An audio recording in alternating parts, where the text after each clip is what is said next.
Olá pessoal, sejam bem-vindos a mais um Jovens PDC. Essa semana que está indo ao ar, semana do Natal, final de ano chegando, um PDC especial. Nós queremos falar um pouquinho, né? A gente sempre faz nessa época do ano uma retrospectiva, né? A respeito de tudo que se passou, também do sentido, né? Desse final de ano e tal. Então esse PDC especial, uma conversa aqui com a minha esposa Vanessa sobre um pouco dessas questões, né? Essa análise de fim de ano também, o sentido de tudo isso. Eu tenho certeza de que esse PDC aí vai abençoar você, vai edificar a tua vida. Como a gente sempre diz, né? Envia para alguém, envia para os teus contatos aí, para a gente crescer na nossa rede de amigos, de contatos, a família PDC crescer, e assim nós podemos falar um pouco mais das coisas do reino de Deus. Eu tenho absoluta certeza mesmo de que vai abençoar a tua vida em algum sentido, então com certeza vai abençoar a vida de alguém. Certo, gente? É uma alegria ter vocês aqui. Espero que vocês tenham tido um ótimo ano e também as semanas finais aí sejam bênção de Deus, momentos da gente pensar um pouquinho esse sentido do Natal tão importante, certo? Vamos para esse papo.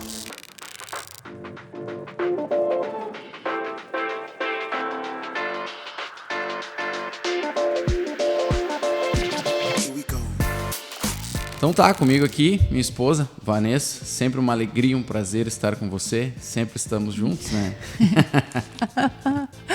É isso aí, é uma alegria estarmos aqui nessa semana tão especial, né? Tão importante para nós como cristãos. É semana que a gente relembra o nascimento do nosso Salvador. É importante isso.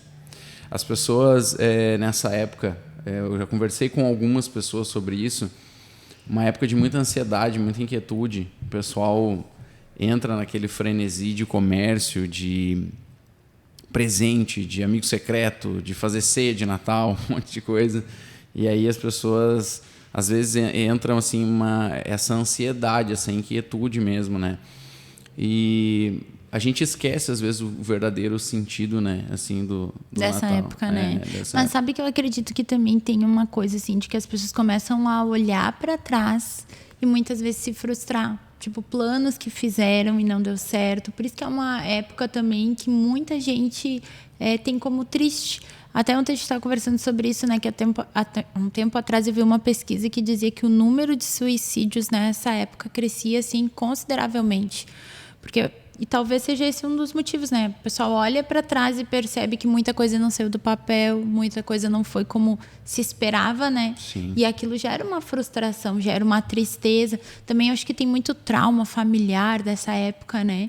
Tem muita gente eu acho que tem muita gente que não teve boas experiências em família, né? E aí, o Caio falou uma coisa no outro podcast que é interessante, né? Da experiência vendida para a experiência vivida. É interessante isso, porque a própria televisão te vende uma experiência. As propagandas mostram aquela ceia, farda, a família reunida. Todo mundo rindo, todo brincando, mundo ganhando presente. Todo mundo bem arrumado. É tudo perfeito. A propaganda mostra algo perfeito. E a vida não é assim, né? As famílias não são assim. Aliás, família é um negócio complicado, né? Família é uma coisa complicada. Eu comentei num culto uma coisa. É mais fácil a gente ter misericórdia e compaixão da criança que está ali sofrendo, está ali na rua, que a gente não conhece. A gente sente empatia, compaixão, do que por aquele familiar chato, porque o cara é chato, né? E aí é difícil. Como é que eu vou amar esse cara? Cara chato, né? Mas a gente tem que amar todos, não é só... Só que é interessante isso, porque com a família a gente tem uma dificuldade de ter empatia, sim, parece, né? Sim. Porque, sei lá, até tem um psicólogo que explica isso, né? Pessoas que são mais educadas com as pessoas de fora do que em casa, né? Daí ele diz que é porque... em casa, tu sabe que as pessoas te amam independente do que tu é. Né? Então, tu é quem tu é. Tu é quem tu é. E na rua, tu muda um pouco porque tu tenta ganhar a aceitação das pessoas. Sim, a ciência explica isso, por exemplo, no comportamento das crianças. Por exemplo, a mãe diz, né? Chega na casa da avó e a criança estava lá. Ele não fez nada disso. Aí, quando tá contigo, parece que ele extravasa, é mal educado, faz birra. Mas a ciência explica, né? Porque conosco, com os pais, a criança é quem ela é. Ela sabe Sim. que ela vai ser amada independente de quem ela for, do comportamento que ela extravasar, né? Sim. E é interessante da gente pensar isso. Mas são muitas as pessoas que têm traumas. E aí eu queria começar te perguntando isso, Felipe. Como é que a gente vai comemorar o Natal, mesmo cercado de tanta gente sofrendo, mesmo cercado de tanta gente passando, né, tendo essa experiência negativa. Eu penso assim que a própria a definição do que é a vida real mesmo, assim, né? A gente precisa pensar, refletir um pouco sobre isso. E disso que a gente está falando, acho que a gente tem que perceber que a vida ela é vivida, se eu posso dizer assim, perdão a redundância, mas em meio a dificuldades. A vida sempre foi assim, não é uma coisa que, nossa, agora tem muito sofrimento. Tudo bem, as formas vão mudando, né? A própria pandemia, por exemplo, ela trouxe um tempo que a gente não estava habituado, não estava acostumado, foi muito difícil. Também, talvez, ao acesso à informação, assim, de forma muito rápida, nos fez ver muito mais sofrimento. Porque antigamente, como os guris falaram no podcast anterior, né? Você não tinha acesso a tanta informação. Hoje em dia, a gente sabe do sofrimento de tudo que é lugar do mundo. Guerra lá, não sei aonde, na Ucrânia, não sei onde, é isso. Mas, assim, a vida sempre foi difícil, sempre foi sofrida, sempre teve problemas. Isso é a vida real, né? O ser humano... E aí a gente vai voltar lá aos primórdios da palavra de Deus. Entra por causa do pecado. Quando a gente olha a sentença, o que Deus diz para Adão? Com suor o teu rosto tu vai comer do pão. Né? A terra não vai mais produzir só fruto bom, ela vai produzir abrolhos e ervas daninhas, etc. Ou seja, tu vai ter que cuidar da terra. Algo que não é que as pessoas têm uma ideia errada, né, de que Adão não fazia nada. Adão trabalhava. Deus coloca, tanto a Bíblia é clara que Deus colocou Adão para arar e cuidar do jardim. Então ele estava lá para trabalhar, mas ele não tinha tanta dificuldade no seu trabalho porque a terra era abençoada. A partir do momento que entra o pecado, entra uma maldição sobre a terra. O Senhor Deus chega a dizer isso: maldita é a terra por tua causa. Então há uma maldição sobre a terra. E ali com o pecado começam os sofrimentos, porque a mulher começa a ter dor no parto, o homem tem que ir trabalhar com suor do rosto, etc, etc. Entra a maldade, entra o pecado, né? Então, por exemplo, o pai de família, ao invés de cuidar da família, ele está às vezes no boteco bebendo, gastando todo o dinheiro, chega em casa sem dinheiro, bebeu tudo. Então, assim, as famílias são disfuncionais, têm inúmeros problemas, né? Então, eu entendo que como é que a gente vive no meio de uma vida assim? A gente precisa de Cristo, a gente precisa do Evangelho. É para isso que o Evangelho veio. Jesus disse, né? O ladrão vem somente para roubar, matar e destruir. Eu vim para que tenham vida e vida com abundância. Então, o que o Senhor Jesus está dizendo com essas palavras? A gente repete tanto essas palavras, mas a gente às vezes esquece a essência. Jesus está dizendo, o diabo ele veio trazer muito sofrimento, porque roubar, matar, destruir é sofrimento. Eu vim desfazer esse sofrimento, eu vim trazer vida e vida abundante no meio de tudo isso. Mas, para isso, eu preciso passar por ele. Ele está dizendo, eu sou a solução, eu sou o caminho, eu sou a verdade, eu sou a vida. Então, a solução para isso é Cristo. Um detalhe interessante, eu já vi alguns pastores falando, e tem razão isso, né?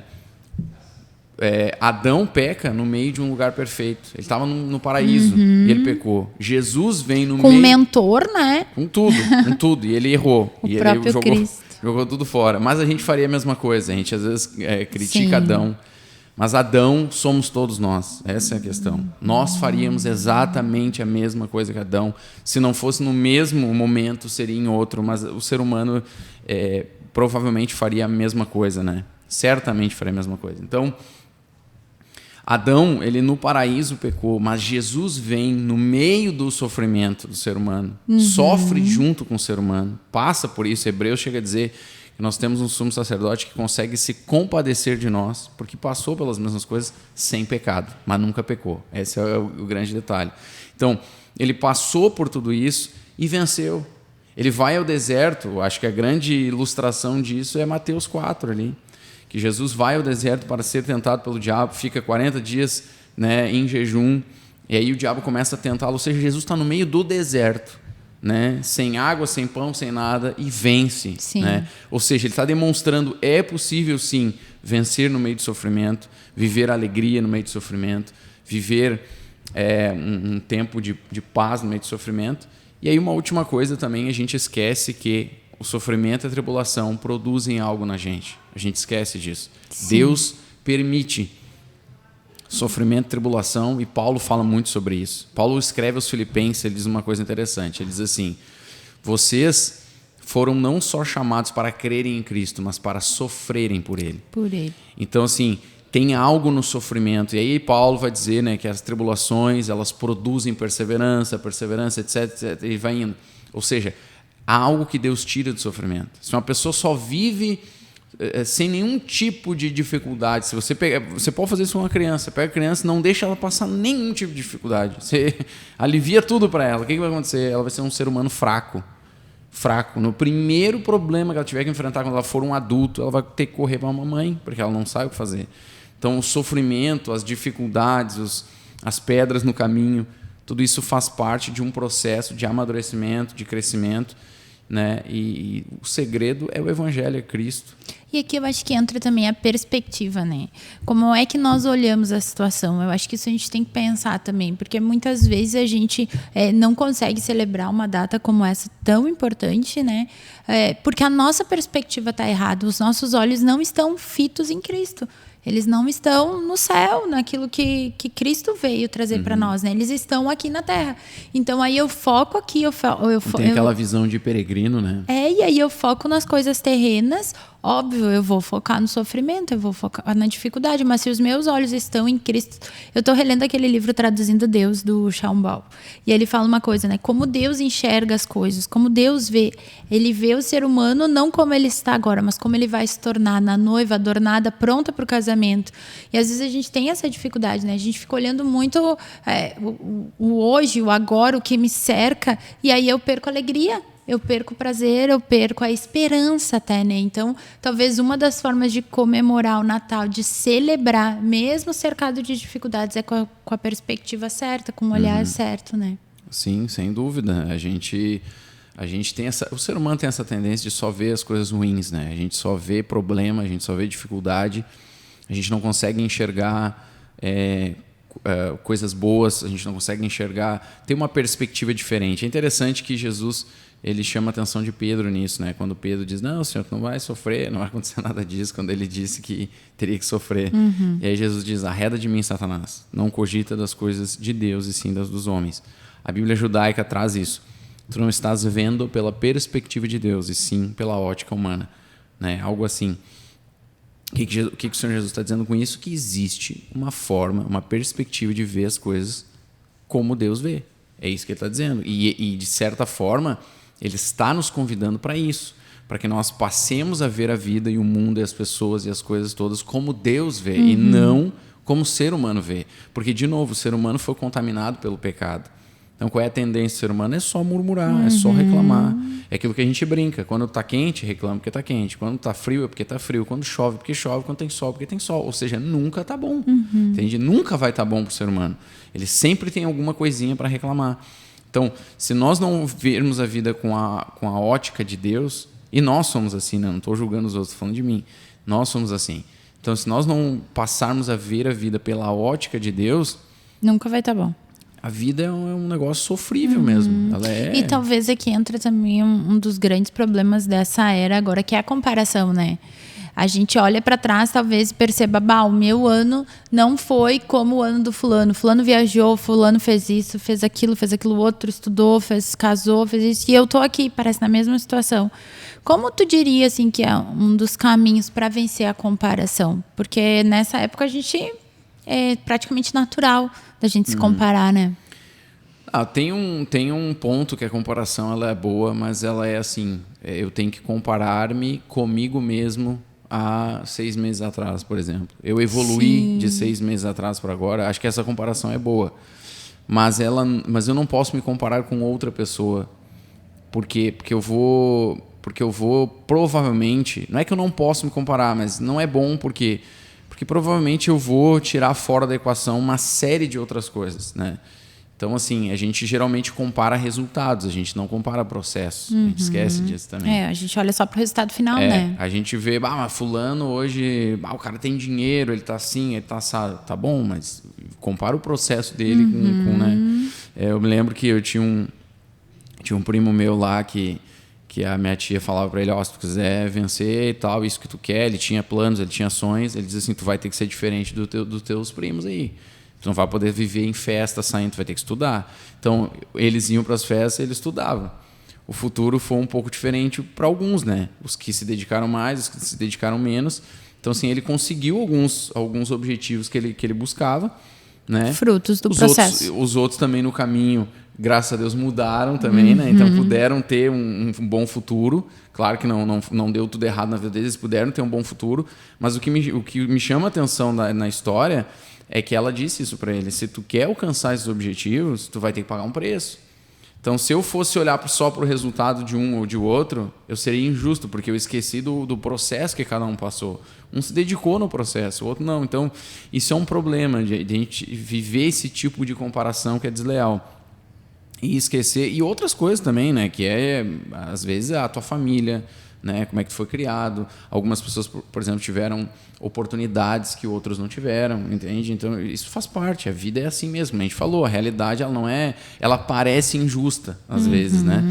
Mas só parece, porque eu também entendo que, de novo, né? Quanto mais dificuldades tu tem no caminho, mais tu aprende a vencer as dificuldades, talvez lá na frente o teu resultado vai ser muito melhor do que quem teve um monte de oportunidades. Porque as oportunidades também te privam do processo de vencer obstáculos. E quem vence o obstáculo, aprende a vencer o obstáculo, começa a ficar calejado nisso. Então, não é qualquer obstáculo que vai parar ele.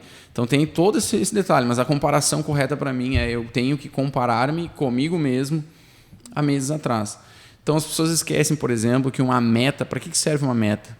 Não é só para eu atingir a meta, mas é para que eu me aproxime dessa meta. Sim. Nem sempre eu vou atingir a meta. Eu trabalho em prol dela, no caminho Exato. dela. A meta é importante porque ela me dá um caminho. Eu saio do lugar por causa da meta. Porque eu fico olhando. Se eu não tenho meta, eu não vou fazer nada. Eu vou ficar sentado, sonhando. Ou vai para um lado, vai para o outro. No final das contas, não vai para lugar nenhum. Porque tu não tem para onde ir, tu não criou uma meta. Agora, quando tu tem uma meta, tu começa a trabalhar em prol desta meta. Significa que tu vai fechar a meta? Talvez não, mas tu te aproximou.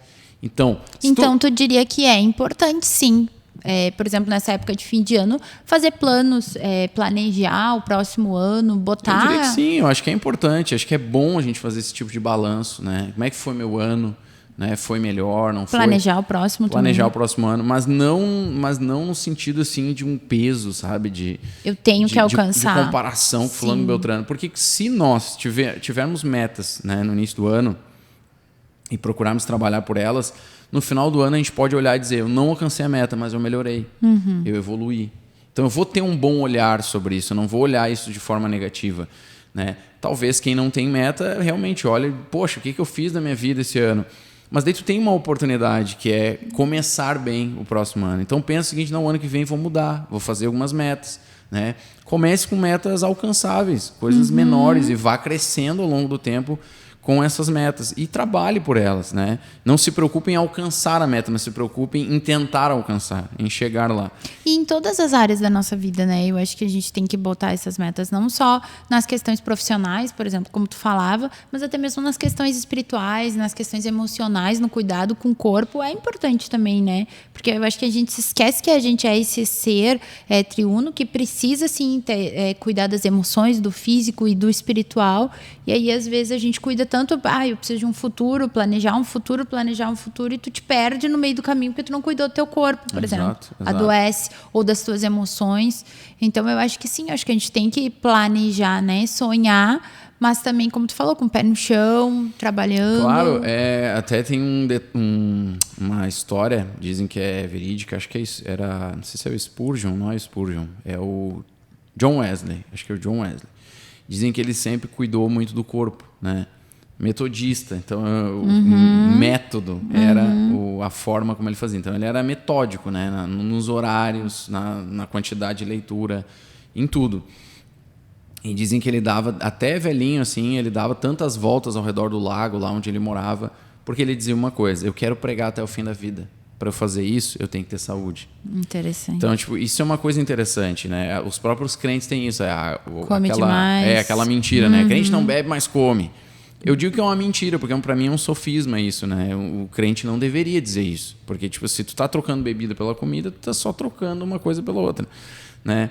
Então, assim, o crente deveria ser equilibrado, né? Tudo bem, deixou de beber, então coma, mas coma com moderação. Não coma para... Né? Isso é um problema. E aí o crente não cuida muito da saúde às vezes. Não são todos, óbvio, né? Mas principalmente quem trabalha em cargos eclesiásticos, pastor, líder e tal. que realmente é uma agenda puxada, vai dormir muito tarde, come tarde, né? Acorda cedo muitas vezes e tal. Então não se cuida. Mas deveria cuidar-se, até para que ele possa ter uma vida espiritual melhor, para que ele possa ter saúde para poder ministrar. Porque o que adianta, né? Buscar Deus, ser cheio de Deus e tal, ter para compartilhar com as pessoas, mas daí não tem saúde. Né? Por exemplo, não vou poder estar lá na reunião porque eu precisei ir para o hospital, porque eu estou passando mal, porque eu não estou bem. Então, a gente precisa ter essas metas em tudo, né? No meu corpo físico, também espiritualmente, né? Eu estou contente com a minha vida espiritual, eu estou contente com a minha vida de oração, estou contente com a minha vida de leitura. Não, se não, por quê? O que eu posso fazer para melhorar a minha vida devocional? Sabe, né? que eu percebo uma coisa, toda pessoa que ela alcança bons objetivos, que ela chega a lugares grandes, assim, altos, não só na questão de, por exemplo, trabalho, mas nas questões espirituais, vamos usar esse exemplo. A pessoa que, eu olho, eu digo, eu me espelho, eu quero ter o relacionamento que essa pessoa tem com Deus, eu quero produzir os frutos que essa pessoa produz. Eu percebo uma coisa, ela sempre tem claro quem ela é e onde ela quer chegar.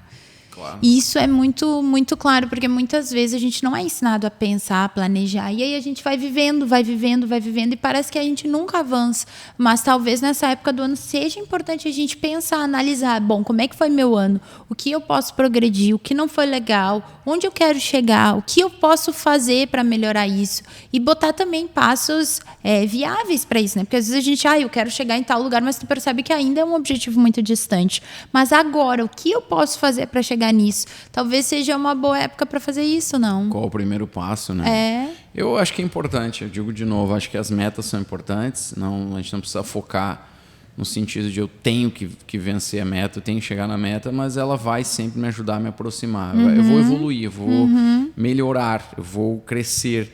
Então a gente pode pôr meta em todos os aspectos, espirituais, na profissão, em tudo. Acho que a gente tem que ser assim, e isso...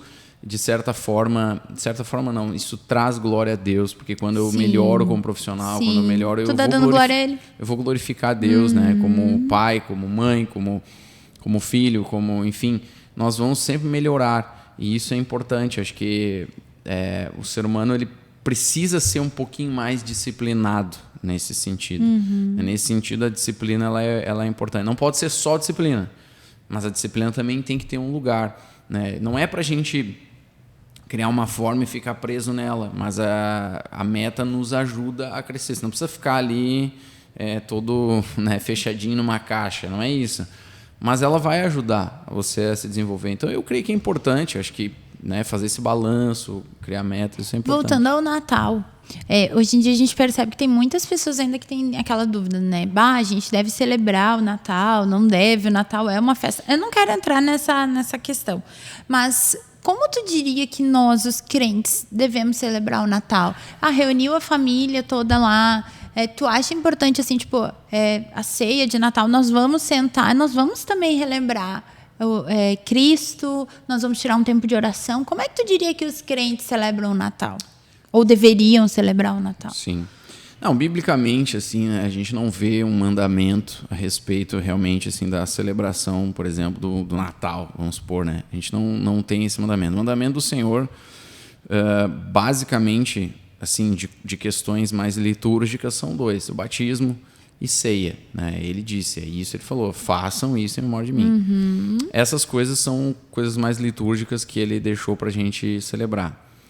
Existem aspectos culturais, né, da nossa cultura, seja ela ocidental, oriental, enfim, de cada um estiver.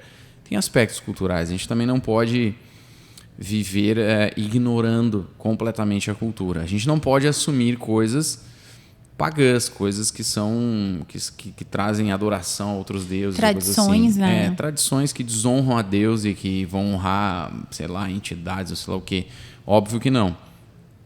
Agora, assim, a gente não pode também viver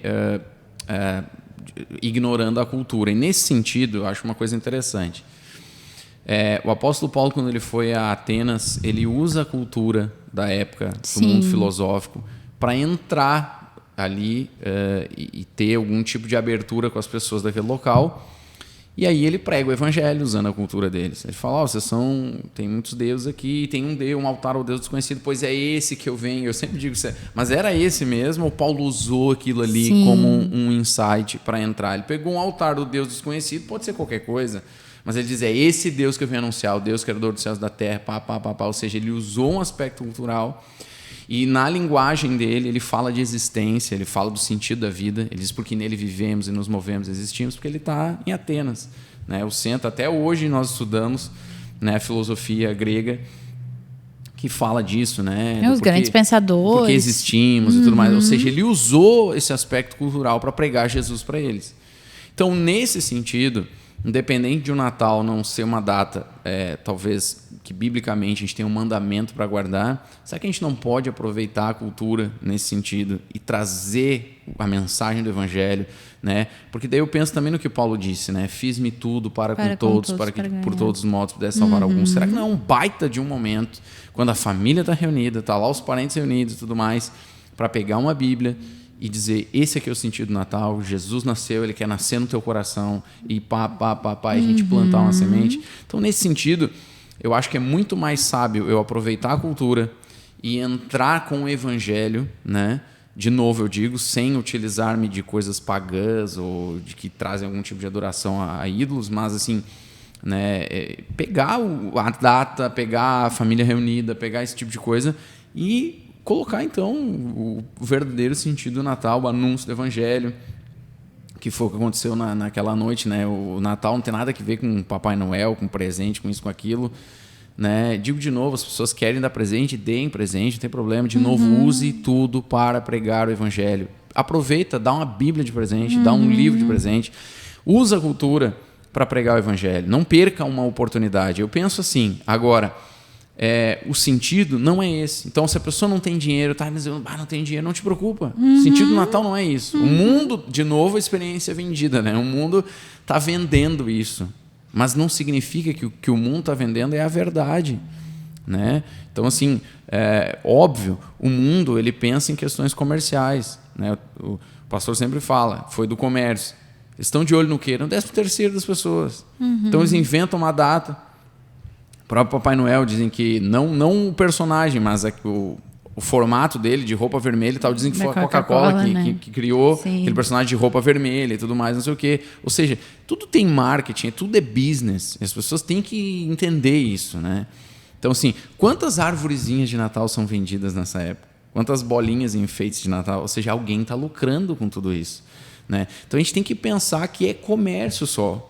Tudo isso é comércio, mas eles vendem isso numa atmosfera tão bonita, com músicas de Natal, e fica tocando aquelas coisinhas, som de reno e não sei o quê, e aquilo ali envolve as pessoas, sabe? E aí quem não tem dinheiro entra em desespero, não vou poder comprar o presente do fulano. Ou se afunda, né? Põe o que gasto dívidas, que tem, o que não tem. Então, tipo assim, mas vem cá, esse é o sentido do Natal? Seria? De novo entra a perspectiva, né? Qual é o sentido? E eu acho que isso a gente tem que ter bem claro.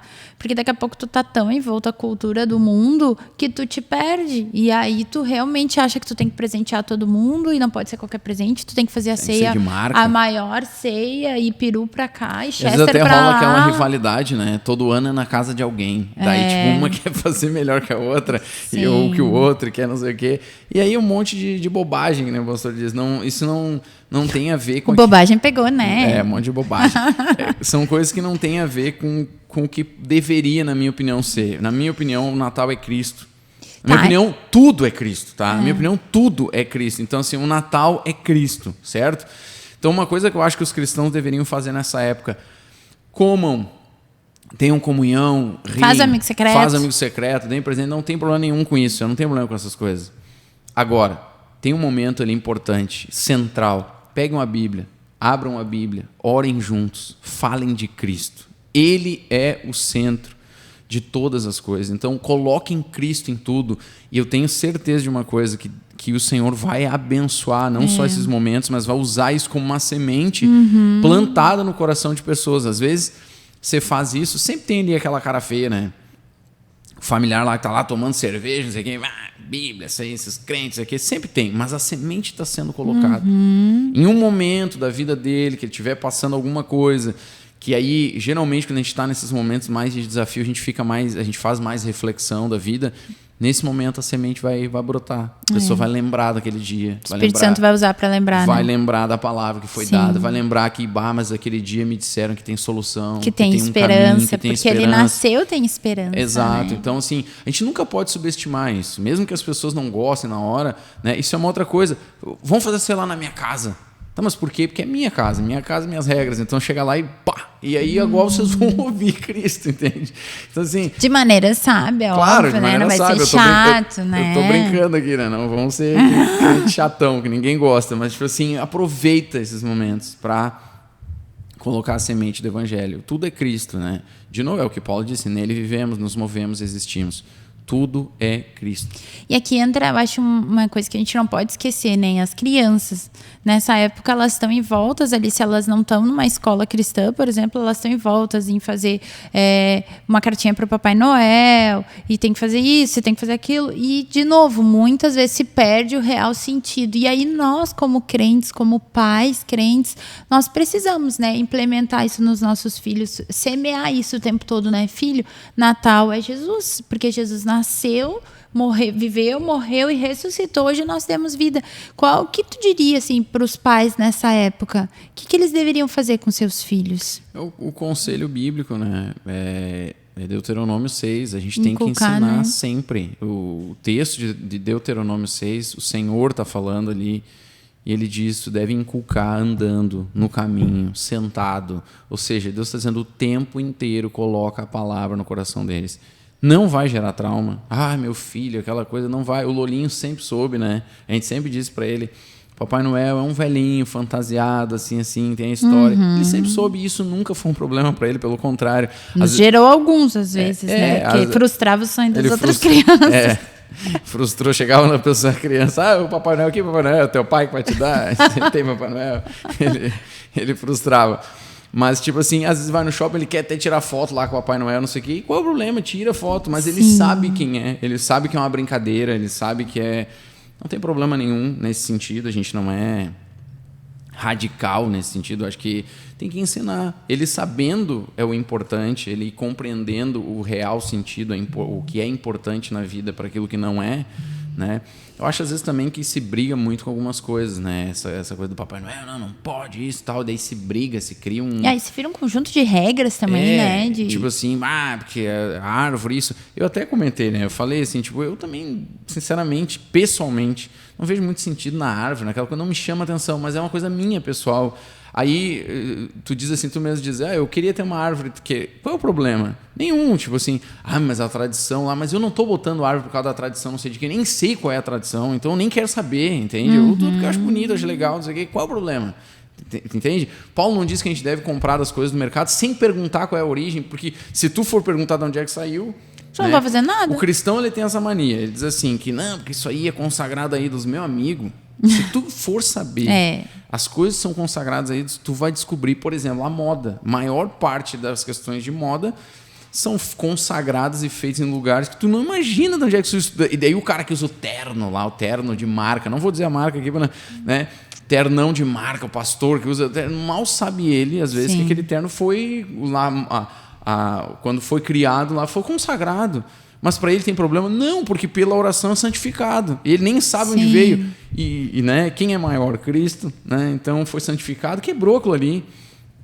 Então, nesse sentido, eu acho que assim, não vejo problema, a gente não pode criar, assim, não pode ter, mas acho que a gente tem que ensinar. Então, por exemplo, na questão do Papai Noel, a criança quer lá tirar uma foto, deixa tirar foto, na minha opinião. Se o irmão quer fazer diferente, é com ele e Deus, sem problema nenhum.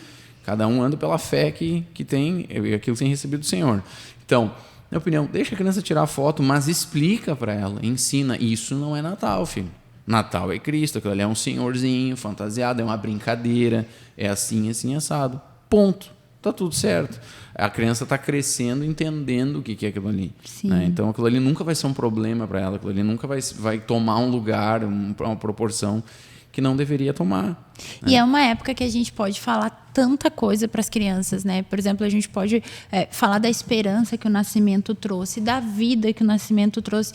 Tem até algumas pessoas que têm o hábito de fazer o advento do Natal, né? Que cada dia tu relembra de um ponto tão importante até o dia que Cristo nasceu. Então, eu acho que nós, como pais, não podemos privar os nossos filhos desse ensinamento, né? Não é a igreja que vai dar, não é a professora que vai dar. Não, nós temos que aproveitar esse momento e inculcar. E é interessante que o texto de Deuteronômio fala ao ponto de colar nos umbrais da porta, no dedo, na testa. É algo que precisa ser repetido. Não é só que no Natal eu vou fazer isso. Não, isso tem que fazer parte do meu dia a dia com os meus filhos. Eu acho que, eu sempre falo isso, né? Que paternidade e maternidade é uma missão.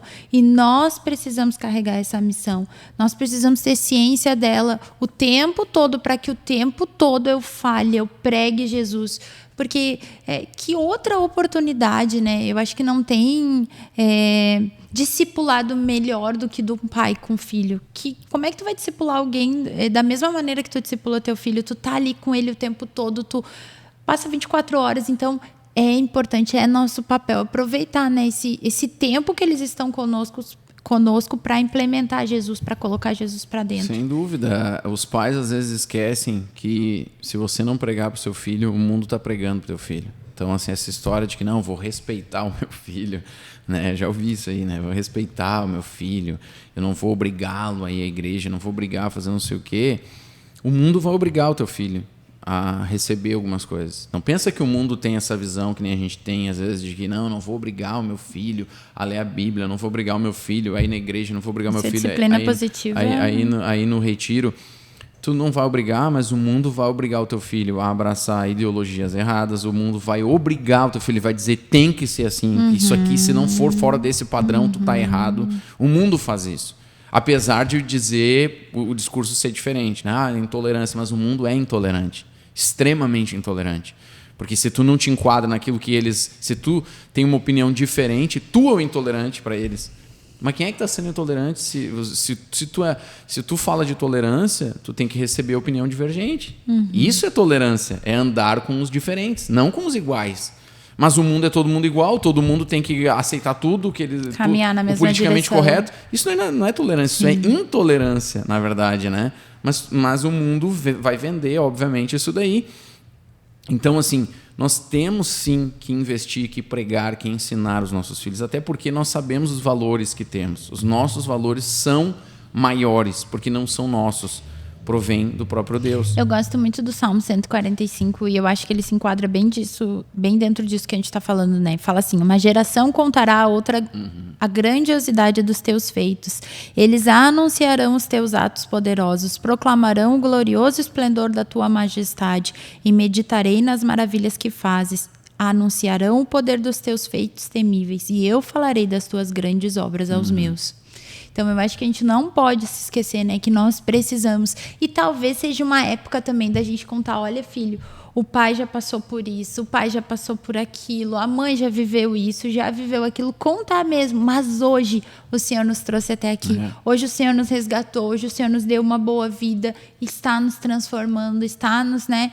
A gente está nesse processo, mas estamos caminhando. É uma boa oportunidade, porque muitas vezes os pais privam os filhos, né? Meu filho não precisa saber. Claro que precisa saber de muita coisa para aprender com aquilo. O pai fez assim, mas não faz.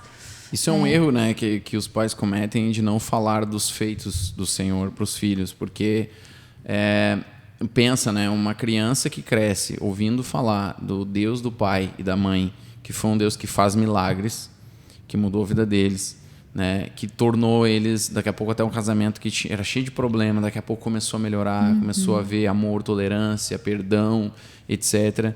Ele vai olhar para aquilo e vai dizer, isso aqui funciona, cara? Esse Deus é um Deus bom. É vivo, né? Ele é vivo, ele é bom. O problema é que às vezes o crente vai para casa e ele fala mal do outro irmão. Sim. Ele reclama, ele fala na frente dos filhos, né? Fala mal da igreja, fala mal do pastor, fala mal do irmão, fala mal do não sei o quê. Ou só murmura, murmura, né, da vida, Só talvez. murmura, Não é de ninguém, mas então, da sua própria vida. E daí o filho cresce dizendo assim, cara, eu quero ser tudo menos crente. Porque se isso é ser crente, eu não quero ser pra minha vida. Então é por isso, muitas vezes, que os filhos não seguem a fé dos pais. Depois eles vêm pedir oração, pastor, ora meu filho, que ele não quer vir na igreja. Tá, irmão, mas como é que tu tá conduzindo a fé na tua casa? Por isso que Deuteronômio 6 não fala, estou, né? Claro, não estou dizendo que todo filho que se desviou foi por causa disso. Longe disso, Não. né? Cada caso é um caso. Eu não estou A gente dizendo não pode isso. ser simplista, né? Não vou ser simplista. Óbvio, tem pais que dão um baita exemplo e mesmo assim o filho quer viver o mundo, tem aquela coisa. A gente entende isso. Mas a semente foi plantada, eu creio que vai colher, eu creio que esse filho uma hora vai cair em si. A oração de um pai e de uma mãe é muito poderosa. Então, assim, sem dúvida, continua orando, o filho vai voltar em nome de Jesus. Por isso que Deuteronômio 6 começa falando, né, no versículo 5 fala assim: ame o Senhor, seu Deus, de todo o teu coração, de toda a tua alma, de todas as tuas forças. Que todas essas palavras que hoje te ordeno estejam em teu coração. Só depois vem o 7 que fala: ensine aos teus filhos, ou inculque, né? Então, antes de eu ensinar, eu preciso viver. Eu preciso que aquilo seja prático no meu dia a dia. Isso não faz sentido, né? Não faz sentido. É incoerente, né? A criança... E às vezes a gente se engana, né? A gente acha que as crianças não percebem, mas elas são muito espertas, elas percebem. Minha mãe fala uma coisa e vive outra. Não, eu preciso viver e depois falar, para poder ter coerência, né? Sim, tu não tem como pedir para a criança fazer uma coisa que tu não faz, né? Ela não faz sentido para a criança. Meu pai me obriga a fazer tal coisa, mas ele não faz aquilo. Então nunca vai fazer sentido para ele. Para ele vai ser uma coisa de alguém que é hipócrita, né? Uhum. E é uma coisa forçada. Mas quando ele vê essa prática, ele percebe, não, aquilo ali é importante para meu pai. Se é importante, faz algum sentido, tem um porquê. Então eu vou fazer. Então, até o pastor sempre lembra, né, que o texto de Deuteronômio diz: ensina a criança no caminho. Não é sobre o caminho. É enquanto você está no caminho com ela. Ou seja, tu está caminhando esse caminho e tu está ensinando. Então isso é importante. Não tem como eu ensinar o evangelho, passar a palavra para meus filhos, se eu não estou vivendo o evangelho. Que sentido que faz isso, né? Olha, viva Cristo. Eu não vivo, mas viva Cristo, entende? Porque isso é bom. Tá, mas se é bom, por que tu não vive? Né? É incoerente. Então a gente precisa viver isso, né? Então se eu quero cobrar a leitura, eu tenho que ler. Ele tem que me ver lendo, né? Se eu acho que alguns hábitos não são bons, eu não posso criar esses hábitos, não posso viver esses hábitos. Então, como é importante isso. E assim, um pai e uma mãe, é o que eu sempre digo, um pai e uma mãe são coachings para uma vida com propósito. Né? Eu sei que o coaching aí está na moda e alguns não gostam da questão do coaching, mas coaching é só a palavra do inglês para treinador. Então, um coaching o pai é um coaching para uma vida com propósito. O pai, ele está na casa mata treinando o filho que está no campo jogando. Então ele tem que treinar o filho para ele fazer gol, para ele vencer, para ele ser o melhor no que ele está fazendo em todos os aspectos da vida, até que chegue o dia em que ele vai lançar esse filho para o mundo como uma flecha. Né? A Bíblia fala que os filhos são como flechas, né, na mão do guerreiro. Então ele vai lançar, e a flecha tem um objetivo: alcançar, né, o alvo. A flecha tem esse objetivo. Então, se ela errar o alvo, eu pequei como preparando a flecha. Então... E aqui eu acho que entra de novo a perspectiva, né? Porque a gente tem que ter isso muito, de forma muito clara na nossa vida, como meta, como objetivo. Porque nós somos cercados de uma cultura que diz que nós não podemos contrariar, como tu falou, né, anteriormente, nós não podemos contrariar. Tem algumas visões ainda que dizem que uma criança não pode ouvir não, que não pode isso, que não pode aquilo, que ela não pode ser frustrada. Mas a Bíblia não nos ensina isso. De novo, né, quem nós somos? E aí entra de novo, né, nós somos peregrinos, nós estamos aqui de passagem, nós precisamos ensinar isso aos nossos filhos, nós precisamos ter isso bem claro, né? Essa meta de vida. Não, eu não estou ensinando o que o mundo quer que eu ensine, eu estou ensinando meu filho conforme a palavra de Deus me diz, conforme eu quero que ele seja, né? Então, de novo, cuida a perspectiva, porque muitas vezes é muito fácil a gente perder o alvo.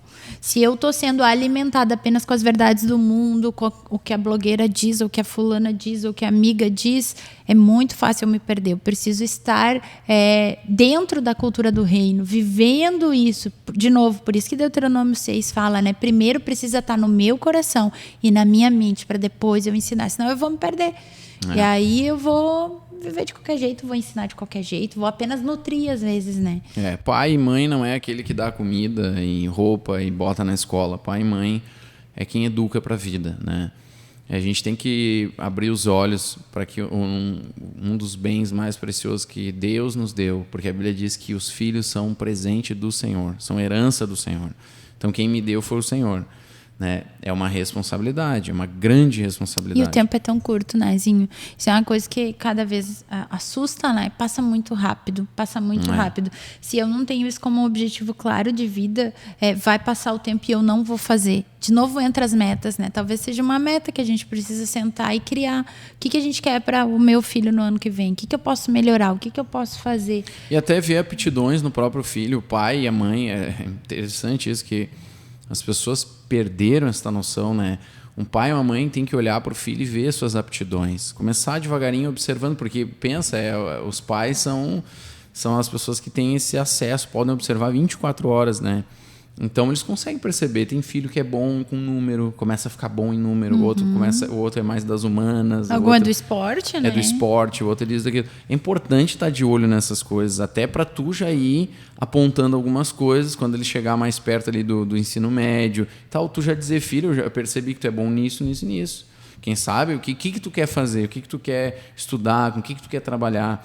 E já ir criando uma plataforma para o filho saltar para o mundo, sabe? Aí você vê, por exemplo, jovens que formam, não sabem o que querem, não sabem o que vão fazer, não sabem do que gostam, do que não gostam.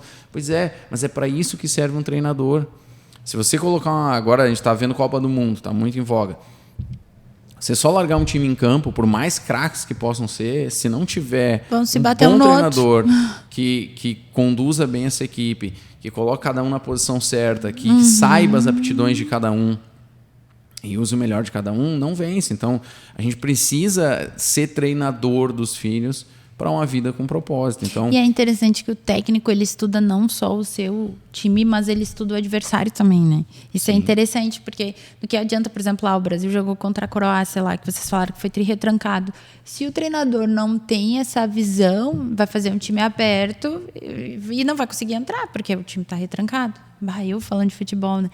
Mas um pai também precisa ver, né? Porque às vezes, por exemplo, o filho tem uma boa aptidão lá para esporte, mas tu percebe que aquilo naquele momento não vai dar uma condição financeira legal pro teu filho. Tu vai ter que chegar e dizer, olha, filho, tu é muito bom, mas a gente também tem que pensar em como é que tu vai sobreviver. Então, é interessante também, né? O pai, ele não cuida só do seu, mas ele estuda todo o redor, né? Esse é o mundo, assim, ideal e correto, né? Um pai deveria pensar nos filhos, cuidar dos seus filhos, ser uma pessoa confiável, uma pessoa de idôneo, né, de caráter. E talvez as pessoas possam estar pensando agora, né? Mas eu não tive isso, eu não sei fazer isso. Então seja isso. Torne-se isso. De novo. Que o ciclo se quebre em ti, né? Exato. Tu pode ficar a vida toda resmungando e não tive pai, não tive isso, não tive aquilo, não tive aquilo. Que na verdade, se a gente olhar até para o Brasil, é um quadro enorme, gigante. Muito. É muita mulher assim, que é chefe de família no Brasil, porque os pais fazem os filhos e vão embora, né? Então, assim, nós precisamos nos tornar esses pais, né? Pessoas de caráter, de palavra, que honram, etc, etc. O filho não precisa de dinheiro. A gente tem que perder essa coisa de que, nossa, eu tenho que ter uma herança para meu filho, o que eu vou deixar para meu filho?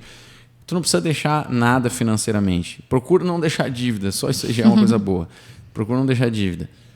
Não precisa deixar dinheiro. Deixa caráter, ensina a vencer na vida, ensina a ser trabalhador e ele vai se virar, pode ter certeza. Então, assim, não tem condição de pagar uma universidade na faculdade, não precisa. Ensina o teu filho a trabalhar, a se virar e ele vai dar o seu jeito, ele vai correr atrás, não tem problema. Mas o principal, que isso não tem dinheiro que pague, é caráter, valores, né? Valores, relacionamento com Deus, né? Relacionamento com Deus, relacionamento até futuro, né? Com uma esposa, com alguém, como tratar uma pessoa. E como é que se ensina isso? Tratando bem a esposa. Vivendo, né? De novo, né? Deuteronômio 6. Antes esteja no teu coração. Então, assim, um homem que trata bem a esposa e tal, o filho vai crescer vendo aquilo ali como modelo. Diz, eu quero ser que nem meu pai e minha mãe, eu quero ter um casamento assim, quero tratar bem a minha esposa, eu quero cuidar a esposa do marido e tal. Então, assim, por quê? Porque tem um exemplo, eu quero ser como os meus pais são nesse sentido. Então, a gente precisa cair a nossa ficha de que, como cristãos, a gente precisa pôr esses valores, ensinar esses valores, Tem uma frase, acho que é do pastor Luciano, ele fala, né? O mundo sempre diz, né? Que mundo nós vamos deixar para os nossos filhos? E se preocupa muito com a questão ambiental. Não estou dizendo que não se preocupe com o ambiente, meio ambiente. O ser humano tem que cuidar. Mas o principal não é que mundo nós vamos deixar para os nossos filhos, mas é que filhos nós vamos deixar para o mundo. Essa deveria ser a nossa preocupação. Porque a gente se preocupa com a coisa errada, né? A gente se preocupa com o ambiente, mas o ambiente vai ser cuidado por alguém. Então vamos nos preocupar com o alguém que vai cuidar do ambiente, vai cuidar de tudo, vai ter valor, etc, etc. Então, eu já ouvi essa coisa, né, de que não, eu prefiro ter um cachorrinho. Por quê? Porque é mais fácil cuidar. O cachorro não dá trabalho. É verdade, o cachorro não reclama. O cachorro não diz que tu está errado. O cachorro não é chato. Eu sei disso, mas ainda é um cachorro, não é um ser humano. O ser humano sempre vai ter mais valor do que qualquer bicho, qualquer coisa. Sim. Os bichinhos são importantes, a gente tem que dar valor, cuidar, sim. Mas assim, um ser humano é um ser humano. Ele sempre vai ter muito mais valor. Então, ele dá muito mais trabalho? Dá. Mas ele também vai dar muito mais fruto. Né? Então, e o mundo precisa, né, que os nossos filhos, dos nossos filhos, né? Se hoje em dia, né, a gente já percebe essa investida tão grande das trevas, né? E hoje em dia, como é que nós não vamos criar filhos? Como é que nós não vamos ter filhos, né? Às vezes a gente ouve casais falando isso, né? Mas eu não quero, tenho medo. Mas sim, agora que nós precisamos povoar ainda mais a terra, sim, de luzeiros, de sal, de pessoas que vão fazer a diferença mesmo, não, né? Que vão implementar os valores. Né? É assustador, eu vou ter um filho, vou botar nesse mundo, tu pensa assim, realmente é assustador. Dá medo, né? Mas, por outro lado, é que nem entregar o ouro para os bandidos, que a gente brinca, porque, tipo assim, então nós vamos desistir do mundo, porque nós vamos parar de colocar a gente que é sal e que é luz, né? Porque quem é que... Jesus disse, vós sois o sal da terra, a luz do mundo. Se a gente não está botando mais sal e luz no mundo, o mundo vai ficar cada vez mais escuro, cada vez mais sem sabor. Então, nós precisamos enfrentar, não adianta, os problemas estão aí para serem enfrentados. E, de novo, a gente subestima o poder do evangelho, subestima o poder da palavra, subestima o poder do exemplo, subestima o poder de um pai, de uma mãe. Isso aí causa um impacto tão profundo na vida de um filho. E é tão grande esse poder que, por exemplo, o diabo investe tanto no feminismo, nas mulheres, no sentido de dizer, né, que precisa ir para a rua, que precisa ter sonhos, que precisa ter uma carreira, e automaticamente perde essa oportunidade de discipular, de pastorear uma criança. Eu lembro sempre do que a mãe eu acho que é do John Wesley, não vou saber lembrar, não vou lembrar agora quem que ela dizia, né? Mas ela dizia, eu vou ficar em casa porque eu sei quem eu tô criando, eu sei para que eu tô criando ele precisa de mim. E depois se transformou de um dos grandes pastores, agora não me lembro quem é, mas um dos grandes homens de Deus que marcou a terra, não marcou só a sua região.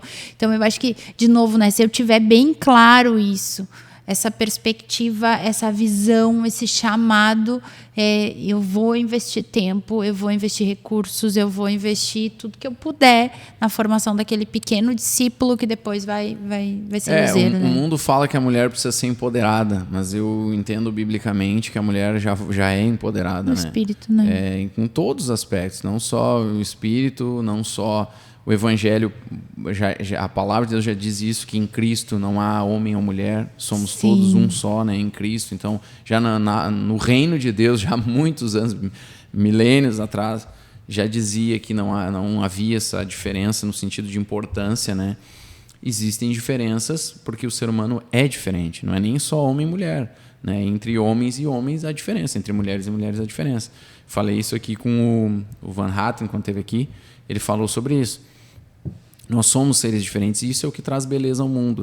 Isso, se fosse todo mundo igual, ia ser uma chatice, né? Então nós somos diferentes e isso que é legal. Agora, a mulher já é empoderada, né? Porque a gente esquece que o maior poder de uma mulher é esse, é formar um grande ser humano, né? Todos os grandes líderes da história, a gente esquece que na grande maioria tiveram boas mães, que colocaram neles, ou seja, a mãe ela tem um poder que é forjar um ser humano. Ela forja os valores principais de um ser humano. Então, aquele homem, aquele grande líder se tornou um grande líder por quê? Porque teve uma mãe que formou ele, ou seja, tem alguém, ela não aparece, ninguém fala dela, ela é um trabalho nesse sentido assim que não tem os louros de vitória, mas ela sabe quem ela formou. Sim. Então, tipo, ela formou um grande líder que mudou muita coisa na humanidade. Então, a mulher já é empoderada. Essa história de que tem que dar poder, que a mulher tem que ser empoderada, ela já é empoderada, né?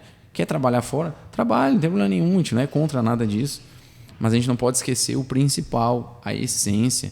Porque senão a gente tá... É aquilo que o Francis Chan diz. O Francis Chan fala algo interessante. A questão eu não quero, por exemplo, encerrar minha vida e perceber que eu investi tempo em algo que não tem importância. Então eu passei a vida toda envolvido com uma coisa que não tem importância. Sim. Isso é triste, né? Eu quero investir minha vida naquilo que é importante, naquilo que realmente importa, naquilo que faz diferença, né? O Jordan Peterson falou que é aquele psicólogo, né? Ele falou que por muito tempo atendeu grandes escritórios de advocacia com muitas mulheres muito bem-sucedidas. E elas com 39, 40 anos ali já tinham alcançado o status máximo do lugar. Já eram os grandes nomes desses lugares. E o que ele percebia? Que elas chegavam nessa idade, tinham alcançado tudo profissionalmente que elas sonhavam, mas estavam frustradas. Aí elas resolviam parar a carreira e ter filhos e cuidar da família. Porque é diferente, uma mulher é diferente de um homem. Um homem sempre vai querer essa questão profissional, etc, etc, porque está no DNA do homem conquistar para prover sua casa, sua família. Mas uma mulher tem outras aspirações além disso. Sim, chega uma hora que o relógio biológico grita pela quando maternidade. Tu quer transformar uma mulher num homem, ela vai se frustrar. Sim. Não significa que ela não pode ascender, que ela não pode trabalhar. Claro que pode, mas ela sempre vai saber que tem alguma coisa que é ainda mais importante do que aquilo. Então ela pode ser uma grande profissional, se realizar nisso, mas também lembrar que ela pode e deve se realizar em outros momentos. Alguns vão ter filho, outros não. A gente também não está aqui para dizer para a pessoa, né? Eu acho que é importante, acho que é uma coisa boa de se pensar, né? De colocar um ser humano no mundo, de formar um ser humano. É uma experiência incrível, uma experiência que não tem igual. Então, assim, eu sou entusiasta disso, mas a gente não está aqui ditando regra para as pessoas, né? Respeita as pessoas, mas... a ciência também demonstra isso aí. Ele nesses casos, ele analisou isso. Ela chega num determinado momento que ela se sente... Acabou, tá? É só isso. Tipo assim, tá, ascendi profissionalmente, ganhei tudo. É só isso. Tipo, esse é o gosto disso, tá legal. Tipo, mas eu queria mais do que isso, entende? E ela descobre que o mais está em algo que ela não imaginava. Que é ser mãe, se realizar com um bebê, com um filho, com não sei o quê. Uma coisa tão simples, mas que traz uma baita realização. Então, eu acho que é isso. O que tu diria que são as tuas considerações finais aí nessa época do ano tão importante que nós não podemos, né? Falamos tanto nisso, perder a visão, mas quais as tuas considerações finais? Eu acho que é isso. Acho que é bom fazer o balanço. Acho que é bom fazer um balanço, mas não se comparando com as outras pessoas, mas comparando-se consigo mesmo. Acho que isso é importante. Acho que a gente deveria fazer isso. É engraçado. Eu lembrei do texto, né, que fala lá em, acho que é Gálatas, né? Examina-te a ti mesmo, né? A gente precisa voltar e olhar, analisar. A si mesmo, né? Então acho que é importante isso. Não é ruim, não deve ser uma coisa com um fardo. Se você fizer isso e perceber que está em falta, poxa, não foi legal meu ano, então ore, coloque isso diante de Deus e pense, vamos colocar metas e melhorar o próximo ano, e não peso de se sentir culpa. mal. Acho que não. Isso não, mas deve ter essa comparação. Acho que a gente tem que lembrar que o Natal é Cristo. Acho que essa semana a gente deveria refletir mais nisso. Reunir a família. Não perca a visão, né? Abrir a palavra, conversar sobre Cristo. Acho que isso é uma coisa bem importante. Então, acho que é isso. Se a gente tiver isso em mente, né, eu tenho certeza de que isso agrada a Deus e vai nos trazer bênção. Isso é o mais importante. Eu acho também uma coisa importante, né? Esquecer, a gente pode criar metas, pode traçar planos, objetivos, sonhos, mas tudo colocando diante de Deus, né? Senhor, qual a tua vontade para mim agora? Senhor, o que o Senhor pensa a respeito disso, né? Eu tenho esse sonho, eu tenho esse objetivo. Vem comigo, me abençoa, me mostra a tua boa, perfeita e agradável vontade. Eu acho que a gente não pode se tornar independente do Senhor nesse sentido, né? O que o Senhor sonhou para 2023 para mim? Qual é os teus planos para mim? Antes de eu colocar qualquer coisa no papel, fala comigo, me mostra. Eu acho que isso, nada melhor, né? A gente estava falando de pais, né? Nada melhor para um pai quando o filho chega e diz, pai, o que tu acha sobre isso? Eu tô pensando isso, tô pensando aquilo. Pô, o pai se sente, né? Importante. Imagina Deus, né? Quando a gente faz isso. Quem tem maior interesse em nos abençoar e nos ver bem do que Ele? Sem dúvida. Eu acho que a gente não pode perder isso também, né? Sem dúvida. Nós fazemos planos, mas a resposta certa vem do Senhor. Então, coloque diante do Senhor, confia nele. É isso aí. Certo, gente? Espero que esse episódio tenha abençoado a tua vida, né? Semana de Natal. Tenham todos um baita de um Natal, um grande ano novo, né? Com a bênção do Senhor, sempre o Senhor sendo o centro. Reúna a tua família, fale de Cristo. Isso é tão importante. Que Deus abençoe vocês e até um próximo episódio.